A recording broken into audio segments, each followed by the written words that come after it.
Stop making that noise! The following may contain language and subject matter which is not appropriate for all audiences.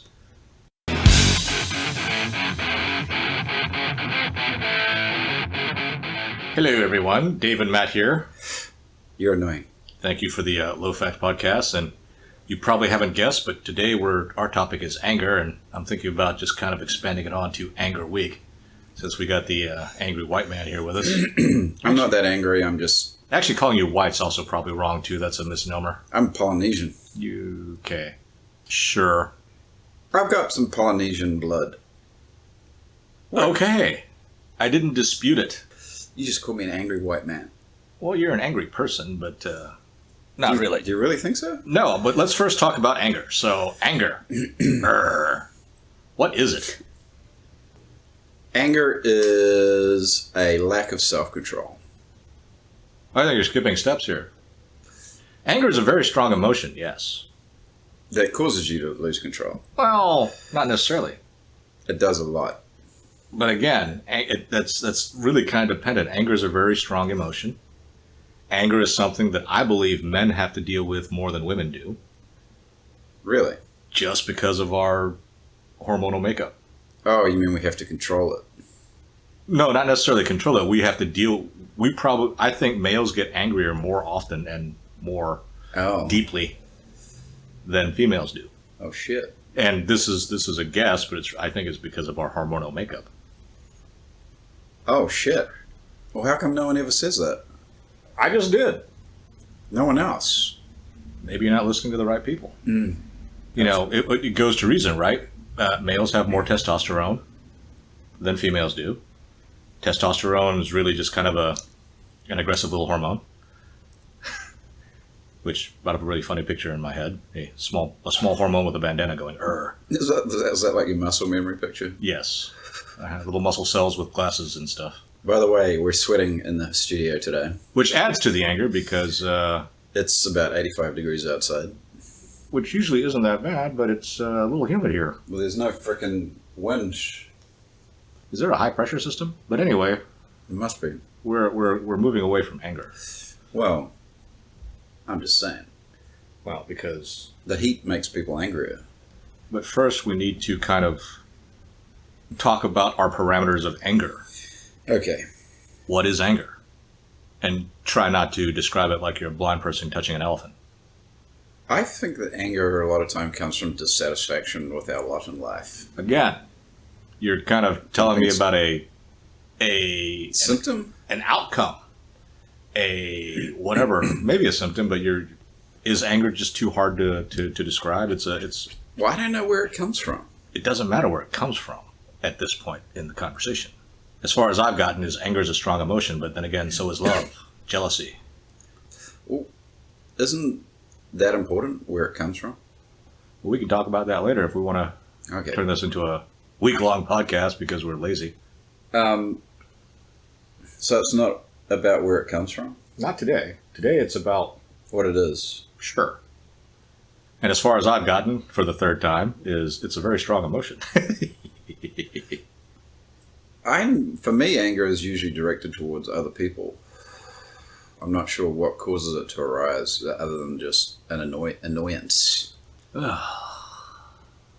So we're both stuck. I am stuck on anger is a very strong emotion, and my, I don't know, esteemed colleague, to stretch those two words to their max, is stuck on whatever he's stuck on. Well, I've always just had it. I've never really considered where it just arises. Well, anger is something can be very beneficial. Well, actually, I don't know about very, but anger can be beneficial because if you harness your anger, it can be a good motivation. It can, in a physical altercation, it can give you some more strength. I guess maybe adrenaline kicks in or something. But anger is something that if you can control, if you can utilize, it can be beneficial. You know, kind of like stress. But if you have too much stress, just like if you have too much anger, then it can be very unhealthy. So I think anger was probably, well, let's not talk about intention, but anger is probably a defense mechanism that we all have. And again, I believe men more than women have. Yeah. Okay. To kind of help give that last little push, kind of like turbo, right? If you're in an actual physical altercation and you get angry, then you all of a sudden have a little bit more strength, a little bit more aggression, a little bit more, and you can subdue your opponent. Now, but if that anger switch is turned on and left on, I think that little bit that's kind of helpful becomes very detrimental. Again, like stress, right? I mean, if you're under stress and your stress hormones kick in, cortisone, is it? Yep, cortisone. Your fight or flight reflex and everything, and you can either get that extra boost to jump over that last hurdle to get away from the saber-toothed cat. Depends on your. I was just thinking of my fight. I don't have the fight or flight. I just get. Yeah, well, but then again, in our modern society, if you have too much stress, then or if you have stress and that's kicked on all the time, then that little bit of cortisone that helps you, all of a sudden does not help you because it's too prolonged. And then you get like the belly fat and the bad whatever. I'm mixing emotions here, and I'm also thinking about a documentary on baboons for some odd reason. But yeah, so anger I think is like a double-edged sword. I mean, I think that I don't know if there was any intent put on there. I don't know who listening believes that there's a creator or isn't, or if we're just kind of like an accident of existence, But I believe that anger is, if you believe in an evolutionary type deal, then way back when a few of our ancestors were able to have anger and it helped out, and so they lived, and then they were able to breed and it kept on going. Or if you are of a creator type bent, the creator decided to give us some ways to help us, and anger is one of them. I'm just still kind of blown away by the idea that men have more anger than women, because I've experienced women having a lot of anger. I'm not saying that women are devoid of anger. I'm saying that I believe that it seems to me that men have to deal with anger issues more than women do. Okay. So, if you line up 100 men and 100 women, there's probably more men with anger than women. Now, could that be incorrect? You betcha. I didn't go and research and do a whole lot of scientific method on this, and nobody gave me a grant to study this, and I don't know that I'd want one.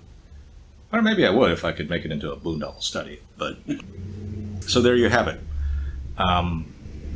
As far as to put it in the most objectified way, anger is a very strong emotion that can be helpful in certain situations, and it can be detrimental given another set of circumstances. So that's our intro to anger. Which we have not described anger. Well, we can do that tomorrow. So please tune back in where we continue Anger Week. Arr.